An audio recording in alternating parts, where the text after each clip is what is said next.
Welcome to the channel. We're so glad you're here. We love you, and God bless you more. Thank you for joining us. Don't forget to turn on notifications so you never miss an update or new video from us. Stay connected and be the first to watch our latest content. Welcome, Mr. Solomon. It's always good to see you. How can I assist you today? Thank you, Pastor. I've come to have a serious discussion with you. I just heard some troubling news about my job. The company I work for is about to fire many of us, and I've been told that I'm likely to be sacked. I have so many responsibilities, and I honestly don't know how I would handle it if they let me go. I understand how daunting that must feel. It's never easy to face such uncertainty, especially when you have so much on your plate. But remember this, fear not, for the Lord is with you. I appreciate that, Pastor. I just feel overwhelmed right now. It's completely normal to feel that way. But I want to encourage you to seek the Lord during this time. I suggest you observe 3 days of fasting and prayer. In doing so, you'll be able to seek God's guidance and clarity in this situation. 3 days of fasting and prayer? Do you really think that will help? Absolutely. When you seek the face of the Lord earnestly, He will surely answer you. He knows your struggles and your responsibilities, and He can provide the peace and direction you need. Okay, Pastor. I will do that. Thank you for your guidance. And know this, I will join you in prayer during those 3 days. You are not alone in this, my brother. Thank you, Pastor. That means a lot to me.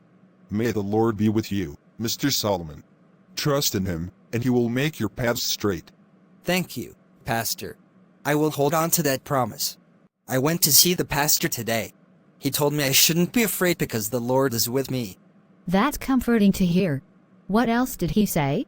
He advised me to observe 3 days of fasting and prayer to seek God's guidance in this situation. Oh, that's good. I will also join you in fasting and praying. We can support each other during this time. I appreciate that. I was thinking we could break our fast at 6 p.m. each day. 6 p.m. But I believe we can break at noon. That would still be a solid fast, and the Lord will surely answer. I understand your point, but this is a serious issue for me. I think it's best to break at 6 p.m. for a deeper commitment. I get that, but I still feel noon is manageable. We could even start with noon and see how it goes. Yes, I know, but I really want to seek guidance from the pastor before we decide. I must not joke around with this. That's good. It's wise to seek his guidance. You should go see him again and discuss this further. I will. I want to make sure we're doing this right, especially given everything that's at stake. I trust that God will lead us through this. We just need to be faithful in our prayers and fasting, no matter the time we choose. Thank you for your support, my love. Let's commit this time to prayer, and we'll wait to see what the pastor advises. Absolutely. Together, we can face whatever comes our way. God is in control. Welcome! How are you doing? I'm doing fine, Pastor. Thank you for asking. I wanted to ask you something important about this fasting. Can you guide me on how to fast effectively? Of course, I'd be happy to help you with that. There are 4 main types of fasting that you can consider. Understanding these can really open your eyes to the different ways you can approach your fast. I'm all ears, Pastor. Please share. Here's an overview of these 4 types of fasting. 1. Partial or Daniel fasting. Partial, or Daniel fasting, is a type of fasting that draws its inspiration directly from the Bible, specifically from the prophet Daniel. Daniel, a young Jewish man taken captive in Babylon, set himself apart with a devotion to God that reflected even in his eating habits. In the first chapter of the book of Daniel, we read how Daniel and his friends resolved not to defile themselves with the royal food and wine offered at the king's table, which may have included foods forbidden by Jewish law or foods that might have been sacrificed to idols. Instead, Daniel requested a diet of vegetables and water for 10 days. When the overseer agreed to this test, they emerged healthier and stronger than those who ate the king's rich foods. Later, in Daniel 10:2-3, Daniel describes another fast where he abstains from pleasant food, no meat or wine, and avoids rich foods for 3 weeks as he prays and seeks God earnestly. Today, the Daniel fast is observed as a partial fast, where participants refrain from eating rich or pleasant foods, focusing instead on simple, natural foods. This typically includes fruits, vegetables, legumes, and whole grains, while avoiding meats, sweets, dairy, and processed foods. For many, it's not only about dietary choices, but also a spiritual practice aimed at deepening one's relationship with God by setting aside indulgences and focusing on what's essential. A practical example of the Daniel fast today might look like choosing a simple, nourishing meal of whole grains and vegetables while avoiding processed or sweetened foods. This type of fast can be more sustainable for those who need some nutritional intake, but still wish to practice self-discipline and devotion. Instead of meats or rich dishes, people may prepare meals centered around foods like roasted vegetables, lentils, beans, and grains like quinoa or rice, providing essential nutrients without the excess. This form of fasting also invites a deep internal shift. By limiting oneself to a simple diet, believers often find more time and energy to spend in prayer, meditation, and scripture study, focusing on the spiritual rather than the physical. Daniel's approach was not merely about food, but about honoring his faith, drawing closer to God, and relying on divine strength rather than earthly provisions. His experience serves as a practical example of how faithfulness and self-control can bring clarity, strength, and even physical vitality. Through the practice of a Daniel fast, modern Christians often find themselves not only spiritually enriched but also physically rejuvenated, echoing the blessings Daniel and his friends experienced by trusting in God above all else. 2. Intermittent fasting. Intermittent fasting is a structured approach to eating that alternates between specific periods of eating and fasting, offering both physical and mental benefits. Unlike traditional diets, which focus on what to eat, intermittent fasting emphasizes when to eat. This flexible approach has become popular for its health benefits and simplicity, with various methods allowing people to choose the fasting schedule that best fits their lifestyle. The most common method, the 16-8, involves fasting for 16 hours, usually overnight, and eating during an 8-hour window, such as from noon to 8 p.m. Other variations include the 5-2 method, where people eat normally for 5 days a week and limit themselves to 500-600 calories on 2 non-consecutive days, and the 24-hour fast, where participants fast from dinner to dinner once or twice a week. This practice of intermittent fasting mirrors patterns we see in the Bible, where fasting played a crucial role in people's spiritual journeys.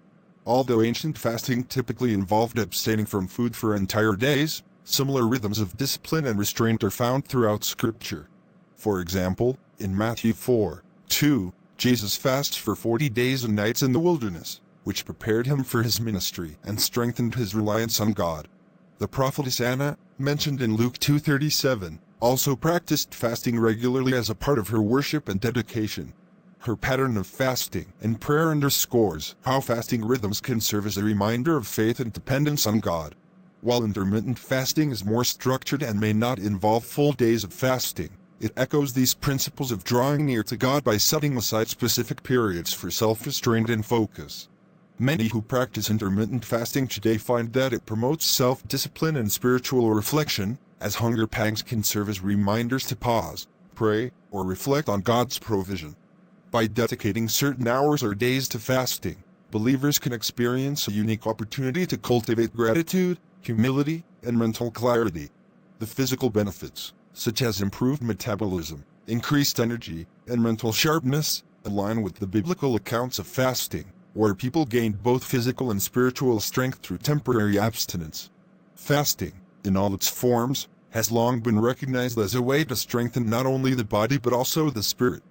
Practically speaking, a day of intermittent fasting might involve waking up, skipping breakfast, and then breaking the fast at noon with a balanced meal, allowing for mindful eating within the eating window. These structured times of fasting can help people find a renewed sense of self-control and mental focus, and can also deepen one's commitment to faith and reliance on God. Wow. Don't forget to like, share, and subscribe. 3. Dry fasting. Dry fasting is an intense form of fasting that involves abstaining from both food and water. This practice is known for its physical intensity, as it requires a deeper level of self-discipline and mental focus. Unlike other forms of fasting, dry fasting doesn't allow for any hydration or sustenance, leading the body to rely solely on its internal resources for energy. There are 2 main types of dry fasting: Soft dry fasting and hard dry fasting. In soft dry fasting, the individual abstains from food and drinking but may still have limited contact with water, such as washing hands or showering. In hard dry fasting, one refrains from all contact with water, including bathing, which adds an additional level of difficulty and self-denial. Due to the rigorous demands of dry fasting, it's typically practiced for shorter periods, such as 12 to 24 hours, to minimize physical risks and allow the body to recuperate afterward. This extreme form of fasting has parallels in Scripture, where we find accounts of people relying entirely on God to sustain them through times of complete abstention. One well-known biblical example of a dry fast is the story of Queen Esther. In the book of Esther, Esther calls for a 3-day fast from food and drink for herself, her maidservants, and all the Jews in Susa. This fast was an act of desperation and faith, as Esther prepared to approach the king and invited, risking her life to save her people from destruction. In Esther 4:16, she declares, "Do not eat or drink for 3 days, night or day." This dry fast was a powerful demonstration of total reliance on God for strength and intervention, as they faced a crisis beyond human control. The story of Esther's fast reveals the spiritual depth and purpose behind dry fasting. For Esther and her people, the fast was not simply about abstaining from physical needs, but was a collective surrender to God's power and providence. By depriving themselves of both food and water, they were symbolically emptying themselves of all earthly support, placing their fate entirely in God's hands. This act of dependence is what gives dry fasting its unique spiritual dimension. In this way, dry fasting can be seen as a discipline that brings one closer to a posture of humility, surrender, and trust in God's ability to provide and protect, even when all else is stripped away. In modern practice, someone undertaking a dry fast might begin by choosing a shorter duration, such as 12 hours, and gradually work up to longer periods, always exercising caution and understanding their physical limits. During the fast, periods of prayer, meditation, or reflection can turn hunger and thirst into moments of spiritual focus, reminding the individual to lean on God rather than on their own strength. Since dry fasting is quite physically demanding, it should be approached with preparation, prayer, and ideally under guidance if undertaken for spiritual reasons. While the physical benefits of dry fasting may include cellular repair and detoxification, its spiritual benefits are perhaps even more compelling. It's a form of fasting that calls for profound faith, as it requires enduring complete dependence on God for sustenance and resilience. In this way, dry fasting serves as a powerful reminder of the biblical principle that man does not live by bread alone, Deuteronomy 8:3, and through it, believers can experience a unique opportunity to deepen their faith, strengthen their inner resolve, and rediscover the sustaining power of God in their lives. 4. Water fasting. Water fasting is a method of fasting where an individual consumes only water for a specific period, which typically ranges from 1 to 3 days, but can extend longer under medical supervision. This form of fasting is one of the simplest yet most profound ways to allow the body to rest, heal, and rejuvenate. During a water fast, the digestive system gets a break from processing food, leading to potential benefits such as detoxification, improved mental clarity, and a heightened sense of spiritual awareness. The body begins to utilize stored fat for energy, which can lead to weight loss, and during this period, it may also engage in autophagy, a natural process where the body cleans out damaged cells, promoting cellular repair and regeneration. The practice of water fasting has roots in various spiritual traditions, including Christianity, where fasting is often linked to prayer and deepening one's relationship with God. One compelling biblical example of water fasting is found in the story of Jesus' time in the wilderness. In the Gospel of Matthew 4:1-2, it is recorded that Jesus was led by the Spirit into the wilderness, where he fasted for 40 days and nights. While the specific mention of water fasting is not made, it is understood that such an extended fast would involve significant periods without food and limited water intake. During this time, Jesus faced temptation, but emerged spiritually fortified and prepared for his ministry. His fast was not only a physical challenge, but also a profound spiritual preparation, allowing him to rely entirely on God for strength and guidance. The power of water fasting lies in its dual capacity for physical and spiritual renewal. As individuals abstain from food and consume only water, they often experience a heightened sense of clarity and focus, both mentally and spiritually. This clarity can lead to deeper insights, reflections, and prayers, allowing for a more profound connection to one's faith and purpose. During a water fast, many find that the physical discomfort of hunger becomes a catalyst for prayer, prompting them to seek God's presence more earnestly. In this way, fasting transforms the act of deprivation into an opportunity for spiritual growth and renewal. Practically, someone engaging in a water fast would typically start with a preparation phase, perhaps by gradually reducing food intake over a few days to ease the body into the fasting state. During the fast itself, hydration is key. An individual should drink plenty of water to stay adequately hydrated. The experience can be both physically challenging and spiritually uplifting. Common side effects may include headaches, fatigue, or mood swings, especially in the early stages, as the body adjusts to the absence of food. To navigate these challenges, participants often turn to prayer, meditation, and scripture reading, allowing the discomfort to drive them deeper into reliance on God. While water fasting can yield significant health benefits, it is essential to approach it with caution, especially for those with underlying health conditions or those who are pregnant or nursing. That's incredibly insightful. I had no idea there were so many options. Each type of fasting serves a different purpose and can lead to unique benefits. The key is to choose one that resonates with you and aligns with your spiritual goals. I'm really happy for this wonderful explanation. I feel much more prepared now. I'm glad to hear that. Remember, the most important aspect of fasting is the heart behind it, seeking God and growing closer to Him. Thank you so much. I got all I needed. God bless you, brother. May your fasting be fruitful and bring you closer to the Lord. Thank you. I appreciate your guidance.